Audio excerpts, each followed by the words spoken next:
Hello and welcome to Staying Connected. Am I connected and where do I start? This is a program developed by People First of West Virginia for the ARC of West Virginia and sponsored by the West Virginia Developmental Disabilities Council. In our modern world, it is important to stay connected with everyone, and the internet is a very popular way that people get in touch with people. So what does it mean to be connected? It means being able to communicate instantly, communicating with anyone at any time, getting all of the information you need immediately, get your information out instantly, knowing how to communicate. There are different types of communication tools and how to use those tools, and effectively communicating, as well as the ultimate goal, connecting with others. There are different types of connections. There's email, which is the easiest way to stay connected and actually required for many of the other things we'll talk about. Social media, and while there are dozens of places on social media, we're going to concentrate on Facebook, Twitter, and Instagram.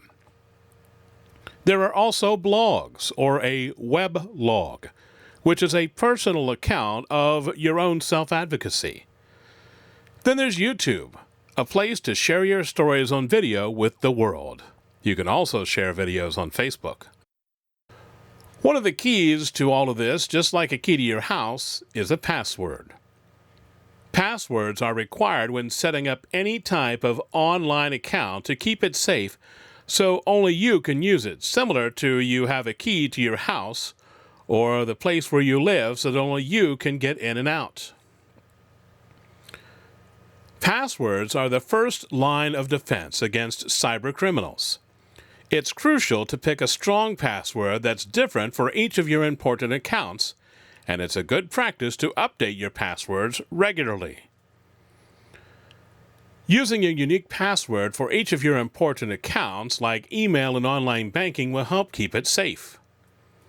Choosing the same password for each of your online accounts is like using the same key to lock your home, car, and office. If a criminal gains access to one, then all of them are compromised. So how do we do that?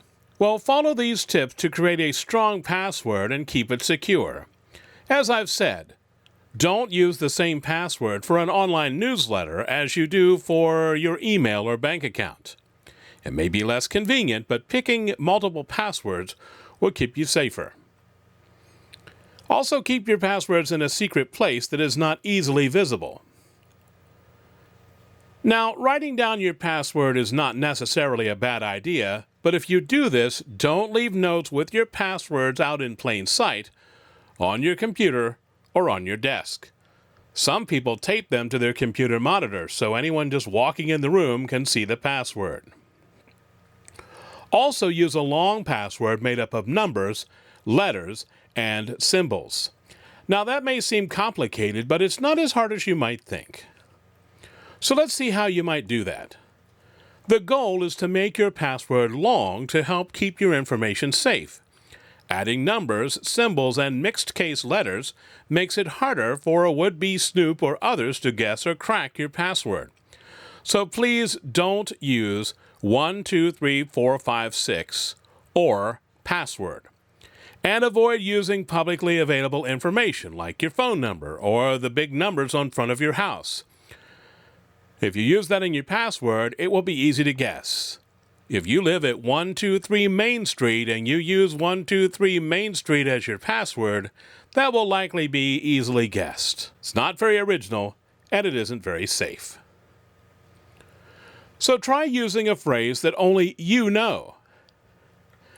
One idea is to think of a phrase that only you know and make it related to a particular website to help you remember it, or maybe a TV show or something else. For example, for your email, you could start with, "My friends and I love to eat out 2 times per month," and then use the numbers and letters at the beginning of each word to recreate it into a password. So if you do that, capital M, then F of friends, A, for and, I, then L from love, T for two, E from eat, O from out, the number 2, T from the word times, P from per, and M from month. So now my friends and I love to eat out 2 times per month becomes capital M, F, the little and sign, I, L, T, E, O, the number 2, T, P, M. Now that is a password with a lot of variations and difficult to guess. And then you can repeat that for other sites. Set your password recovery options as well to keep them up to date. And what I mean by that is, many times, as you will see when we create an email address and sign up for one, there will be an option to put in a telephone number. That way, if you forget your password, the website will send a code by text to your phone, and once you put that in, it will help you recover that account so that you don't have to create a new one.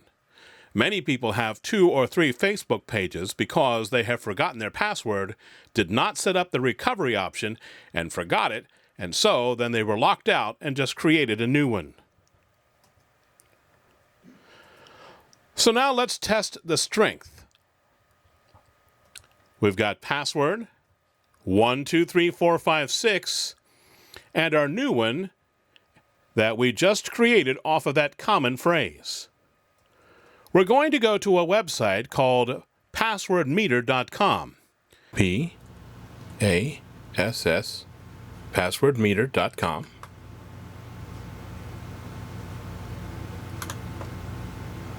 And it will test the strength. As you can see, we will slowly scroll down, and it has a number of criteria that it gives points to and also will give deductions to. 100 is the top score. So let's try 1, 2, 3, 4, 5, 6. That's a common one. 2, 3, 4, 5, 6. Now, out of 100, the scale is 4%, very weak. And it says, 1, it doesn't meet a minimum of 8 characters, which are the minimum requirements for a good password. No uppercase letters. No lowercase letters. And so it doesn't get a very good score. Now, I have it hidden there, but you can turn that on so you can see it. 1, 2, 3, 4, 5, 6. So now let's do password. P-A-S-S-W-O-R-D.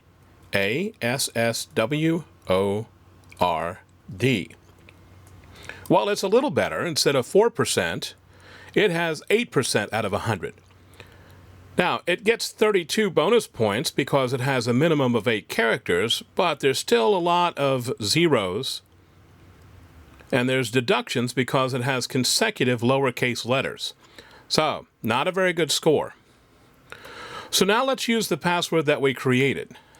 Remember the phrase, my friends and I like to eat out 2 times per month. 89%. Pretty good score. Still not 100%, but it still says very strong. And look at all the bonus points for the number of characters, uppercase letters, lowercase letters. Now, you don't have to do something this fancy, but that's certainly a nice secure password. Another method that you can use, if you don't like to create your own password, is to use a password generator, or go to a place called Password Card. Password Card is a place that will generate your own password. And then all you have to do is take this card and print it out. You can also decide if it has symbols in it. Here is a set of passwords. And so if you want to log in, you don't even have to remember your password. You just have to remember, say your favorite color is green. So then your password, if it needs to be 8 characters, is going to be green. So you're going to start on green and count over 1, 2, 3, 4, 5, 6, 7, 8. That's a very complicated password that no one's going to guess. But you carry that card around you in your purse and keep a copy of it on your phone. And then you would always have your passwords with you. And even if someone found that card, they wouldn't know where you started for which password. Right above that, you could use your banking, starting with the number 3, the red one. And so this way, you have symbols and numbers, and the passwords are selected for you. And all you have to do is carry a printed out version of that card with you. Just another method that would allow you to generate a password if you don't like to create them on your own. Email. Let's create an email address. There are different places you can go. There's Gmail, Yahoo, Outlook, which is the old Hotmail, also known as Live.com, and AOL, which is America Online, which was a very popular way years ago that people got on the internet. Now, it is not recommended that you set up a separate email account at each of these. This is just 4 of the different options for a free email that you can establish. First, to go online, you'll need to use a web browser. So you can use Edge, Chrome, Firefox, or whatever you prefer, especially if you are on an Apple device, although Chrome and Firefox are available for Apple devices if you're using an iPad. They also work on your phone. So first, how do you set up an email account using Gmail? We're going to go to Google, and we're going to click on Gmail over here on the right-hand side. And it's going to ask us if we want to create an account. If you already have one, you can sign in, or if you have a work account. But you can create an account here or up here in the upper right-hand side. Create an account. Now you're going to need to enter your name. In this case, we're going to put in a generic name, People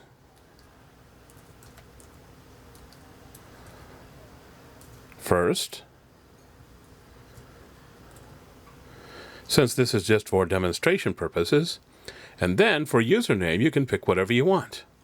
Now it has selected one already, fpeople893, or we're going to use People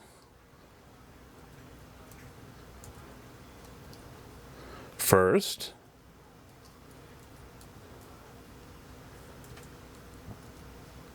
Member. And then we're going to need to select a password. So now let's use our password that we created before, which is my. Now, if you can't see that, it's doing that for security purposes. Let's go over here. All right, so my friends and I like to eat out 2 times per month. Remember, that's our simple phrase that makes a complex password. And then they want you to confirm it. My friends and I like to eat out 2 times per month. And click Next. Now, if you goof up and the passwords don't match, you'll need to type it in again. You can also copy the password and paste it on the other side to make sure that they match. If you pick something that has already been taken, then it's going to ask you to try a different name. So we're going to add a 1 and see if that is okay. And now it's going to ask for a phone number. The reason why it asks for a phone number is for recovery purposes. That is optional. Or if you have another email address, you can enter an email address. That way, if you forget your password, they can send you a code. It will also ask for your date of birth, month, day, and year, and your gender. So once you have done those things, you click Next, and your account will now be created.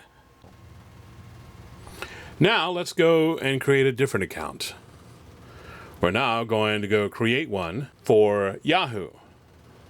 You can either type it down here in this search bar, or you can type it in the top search bar.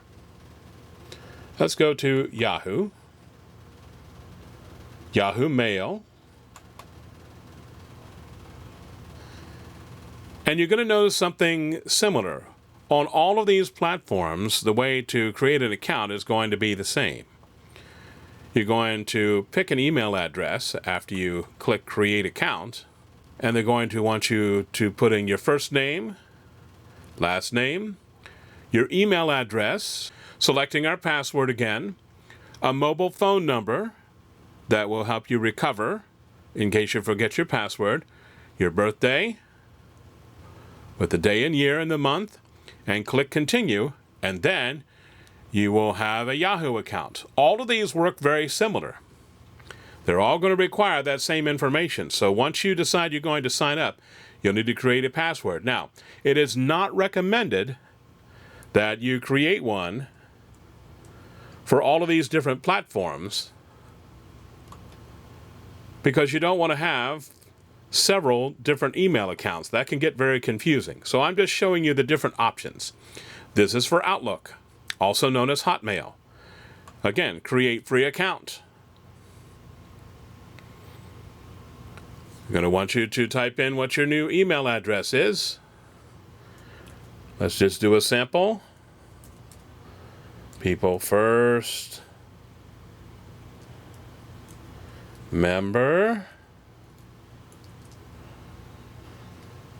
Next. And again, it's going to ask you to create a password,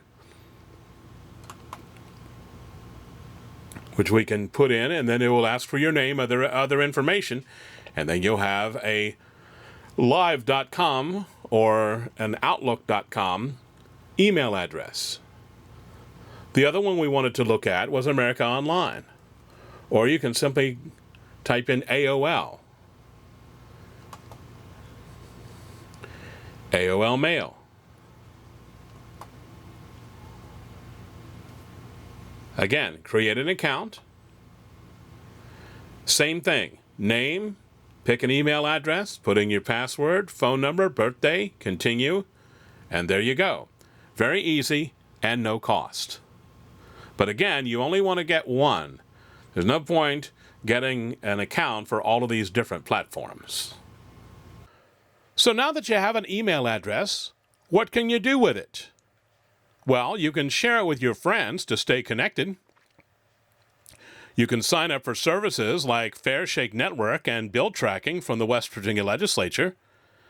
You can also begin receiving People First emails and updates for you and your group. And you can start signing up for social networks.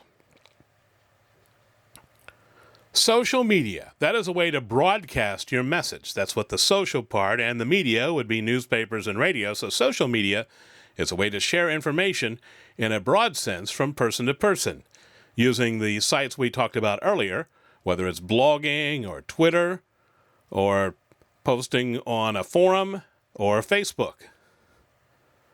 So how do you set up a Facebook page? Well, let's go there now, and you will see that it is very similar to setting up an email, but you must have an email address to sign up, and that's why we wanted to do that first. Back to your search bar, type in F-A-C-E, and many times it will suggest, and there it is, Facebook.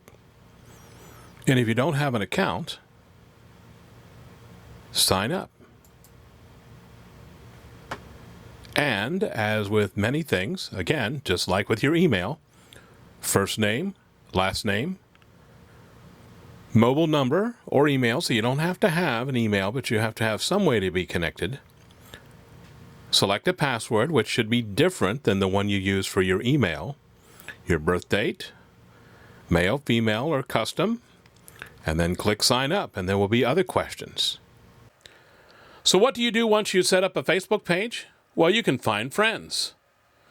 You can join a group set up by your local People First group. There's also a statewide page. You can follow organizations and groups. You can share what others are doing to live independently and promote self-advocacy. And update to tell your own story to the world.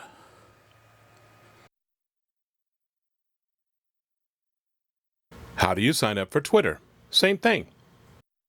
TWI. There it is, Twitter, from our search bar.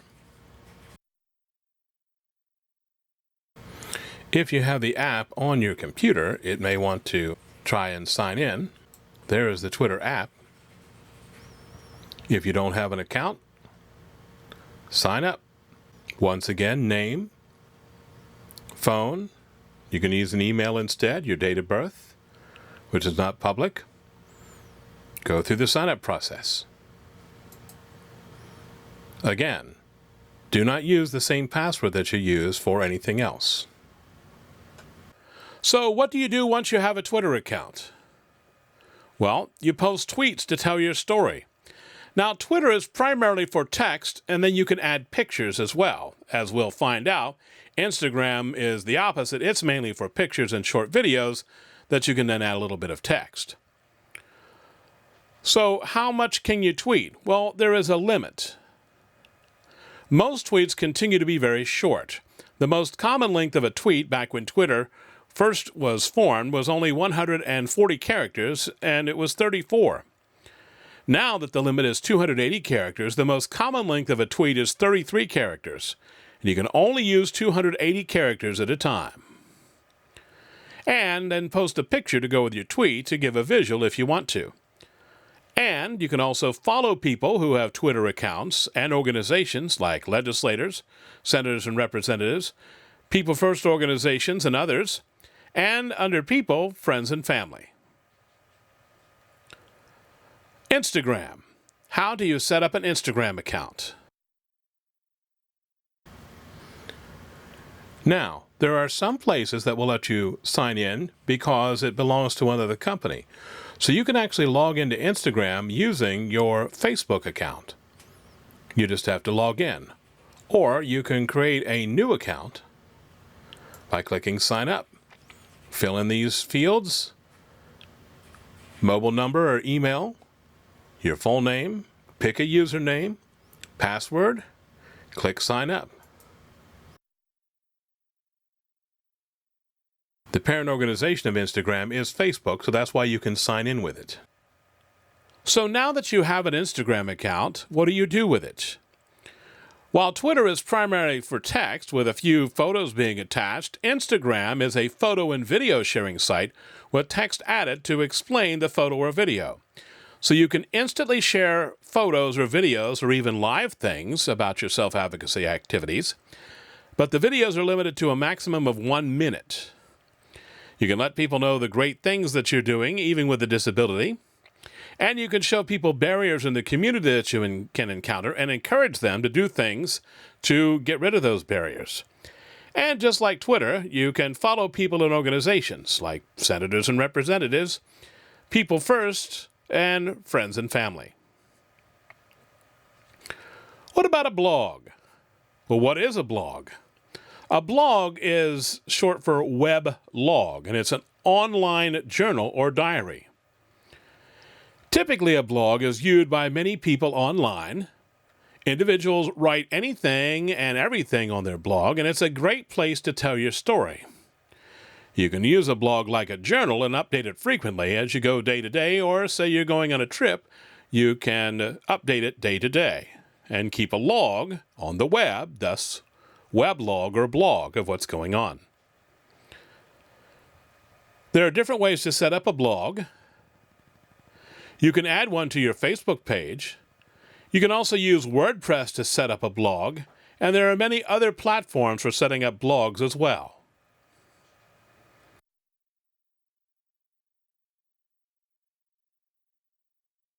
What are you going to do with YouTube? Well, you already have a YouTube account if you signed up for your Gmail. So let's go to youtube.com. And if you've already logged in, it's there. If not, we can sign in.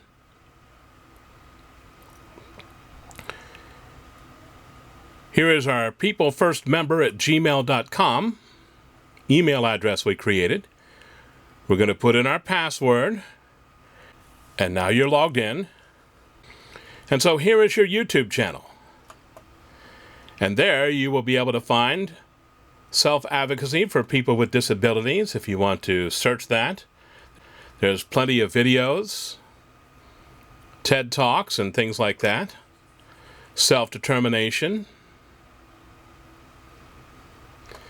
People First has its own channel. People First WV.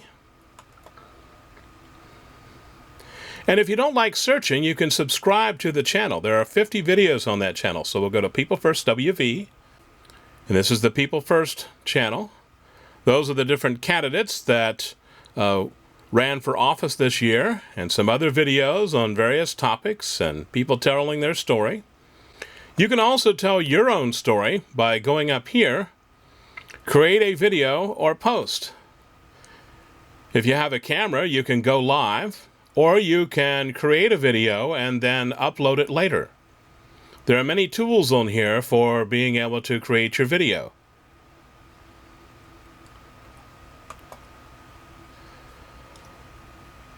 Also, while I'm talking about YouTube, that's just one of the things that you get with your Google account. And again, you can sign up for any of the emails that I've talked about.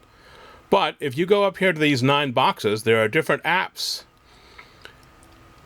So there's YouTube, Maps, there's a search, you can get news, photographs, you can translate to a different language, there's a calendar, there is Drive, which is cloud storage, which is beyond the scope of what we're talking about today.